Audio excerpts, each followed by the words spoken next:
I get some of you over here aren't getting the sarcasm tonight. I'd like to let you know I'm okay with that. I mean, I have Asperger's, so neither do I.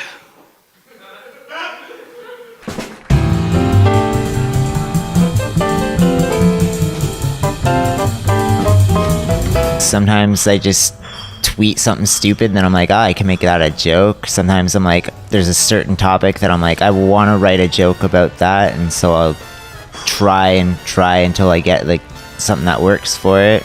Sometimes people will tell me you can't joke about something, and that's what inspires me to write a joke about that topic. Anytime, if I find something funny, that's an obvious one, just if I already find it funny, but anything I find interesting or bothersome, like if I have an emotion about it and it's just something that I would like to write a joke about, I'll generally try my best. I'll write that topic down if it gives me an emotional reaction in some way, whether it's positive or negative, and hope that I'll be able to make something funny out of it, yeah. I think that anything can really inspire me. I do a lot of wordplay stuff, so I can just take everyday things and see if I can almost tie it in with something else.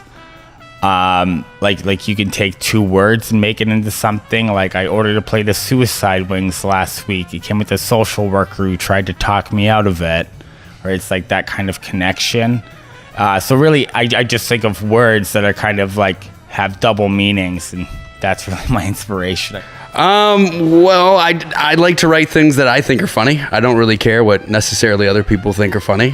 I'm just lucky that other people seem to think that the voices I make are funny, and that the obscene gestures I make are also funny. So I'm on a bout of bad luck recently. Like the other day, I stepped on a crack. Now my mom is dead.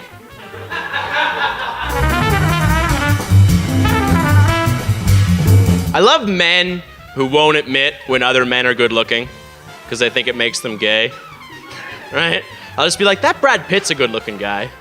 Be like, I don't know, it's a guy. Can't tell when it's a guy, I'm not gay. Really? Like, no way for you to tell at all. Like, George Clooney and George Costanza look exactly the same from where you're standing. Like, if you're not gay, other men are just like blurry geometric shapes to you. George Clooney is gorgeous, you guys. I don't give a darn. A lot of trial and error. A lot of stupid, like, tweets and other attempts to make it work, and then once I think I'm onto something, then I'll take it on a stage, try it out, then horribly critique it and make myself feel like crap, and then try it again until I find it something that makes it work. Whenever I have a topic that inspires me, just sort of write down the topic at first, and then usually I'll actually just sort of let it simmer for a while in my sort of unconscious or whatever. And then I'll just try to come up with sort of punchlines. Like that'll be I'll go for the punchlines first before I'm actually writing out like a paragraph or something like that. And the punchlines, I'm looking for them to be funny, but also sort of fit with the kind of persona that I do on stage, right? Like I'm not a particularly subtle comedian. I'm generally sort of an aggressive, high energy comic. This guy's like right here on stage, right? And I love how they're just like moving around really silently, as if like maybe we'll fucking not notice that they're fucking on stage with us. Just trying to find that connection, see what lines up. I just try to write every day. I feel like humor is like a muscle. Last week I went to this bar and I ordered this shot called a porn star. I go to take the shot, it went right in my eye.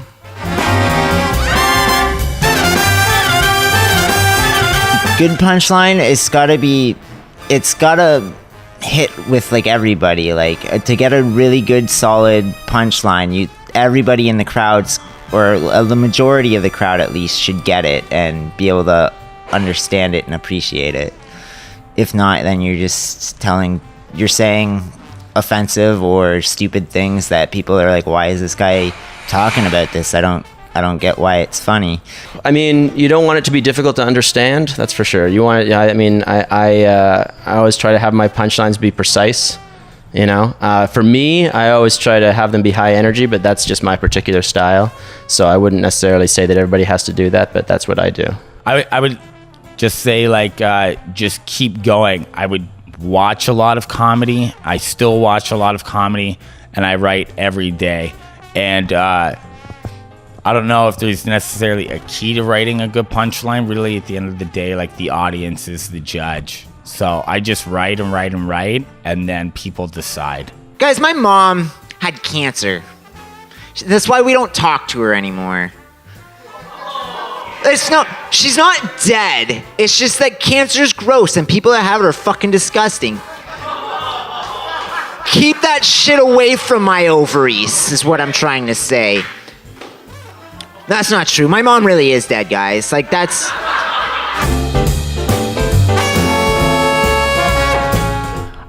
Sometimes. Depends on how much I hate myself after I've told it. If it dies terribly, I usually just never try it again. Sometimes I'll rewrite it if I think it's still got potential.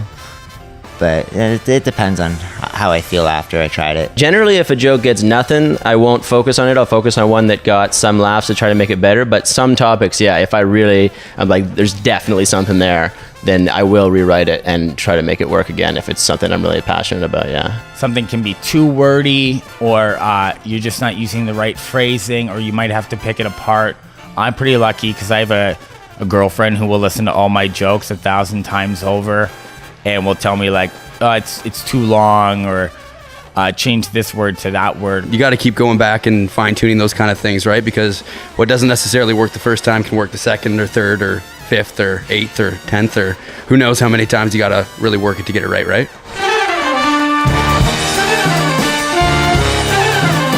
Sometimes I have some jokes that I've told just once and then completely, like, never again. Sometimes maybe 5-10 times before I'm no good with it. What I do is in my phone I have A jokes, B jokes, and C jokes. And usually I will try it out about like 4 or 5 times before I put it in one of those categories. And then after that, usually they'll end up in the C category. Sometimes they'll end up in the A or B category to figure out. But sometimes they'll even drop out of the C category. And dropping out of the C category as opposed to just not making it right off the bat, that can take basically as much time as it needs to. I have a rule of 3 myself, where if it's worked 3 times in a row, I'm like, okay, there's something to this. And if it's failed 3 times in a row, I'm like, you know what, maybe that isn't the right thing to do on stage. How bad is it? How bad is the failure? Because there's certain levels of failure. I mean, there's complete, absolute failure to, moderate failure. And I'm going to have to experience the complete failure, at least I'm going to say 7 to 10 times before I really give up. You can ask my ex-girlfriend that. I'd say at first, don't overthink it too much. I think a lot of people won't get up on stage. They spend too much time. Like, just get some stuff you think's funny and just get up on stage and try it, and then you're over that hurdle. You know what I mean? Like, don't worry about having all A killer jokes before you get up. Just get up there and do it, and then now you're in the game, Now you can just keep writing and keep performing and try to get better. Expect failure at first, but, like, don't give up too easy. Just keep at it and, find what works for you. Well, number 1, get used to rejection. I mean, that's, I guess, the first step. Number 2, don't be afraid of it. Number 3, just get up and rock it out. That would be the best thing that I could advise to it. I would just say do it every day, and don't worry about writing bad jokes. My bad jokes way outweigh my good jokes. I just write and write and write until something is hit. So I wouldn't worry too much about, like, I want to write, but this sucks and that sucks, and then I stopped for a while. No, you're going to suck for a while. Just keep writing and write through that stuff. And you'll find, like, stuff is starting to hit. I really like my meat rare, which is why I only eat pandas.